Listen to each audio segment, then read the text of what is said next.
ఈరోజు మనం ఈ వీడియోలో కొరియన్ కనకరాజు మూవీ రివ్యూ అయితే తెలుసుకుందాం. సో వీడియోలోకి వెళ్ళిపోయే ముందు మన ఛానల్ ఇంకా ఎవరైతే సబ్స్క్రైబ్ చేసుకోలేదో ప్లీజ్ సబ్స్క్రైబ్ అండ్ వీడియోలోకి అయితే వెళ్ళిపోదాం. సో ఇది టోటల్గా నా ఒపీనియన్ అనమాట.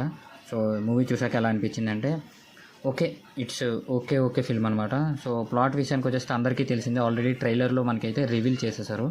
సో కొరియన్ అనే ఒక అతని ఆత్మ మన కనకరాజు దాంట్లో పడ్డం, సో ఇతను కొరియన్ వైపు వెళ్ళి ఏం చేస్తాడు ఇదంతా మనం మూవీలో చూస్తాం, హాల్లో చూస్తాం. సో ఓవరాల్ మూవీ విషయానికి వచ్చేస్తే కనుక మనకి స్టార్టింగ్ అలాగా కొంచెం ఎప్పట్లానే స్టార్ట్ అవుతూ అలాగ రొటీన్ లాగే అలా వెళ్తూ ఉంటుంది. ఒక హాఫ్ అన్ అవర్ 20 minutes అలా వెళ్తూ ఉంటుంది.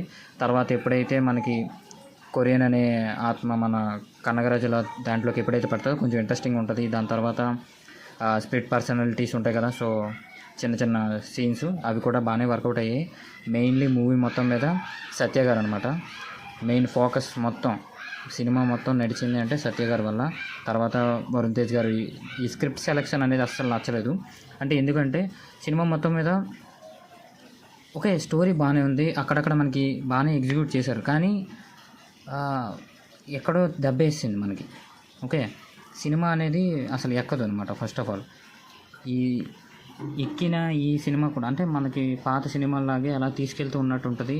అసలు ఎక్కిన సినిమా మొత్తం అసలు ఎక్కువగా సత్య గారు ఉండే సీన్స్ వల్ల, అతను ఉండే ప్రతి సీను మనకి కొంచెం ఎంటర్టైనింగ్గా ఉంటుంది. మనం సినిమాకి వెళ్ళేది ఎంటర్టైనింగ్ కోసం కదా, సో ఎంగేజింగ్గా ఎంటర్టైనింగ్ కోసం సత్య గారు ఉండేది ఉంటుంది. అలాగే వరుణ్ తేజ్ గారు బాగా యాక్ట్ చేశారు. అతని పొటెన్షియల్ గురించి చెప్పవసలేదు, సో అందుకే నేను పెద్దగా చెప్పట్లా.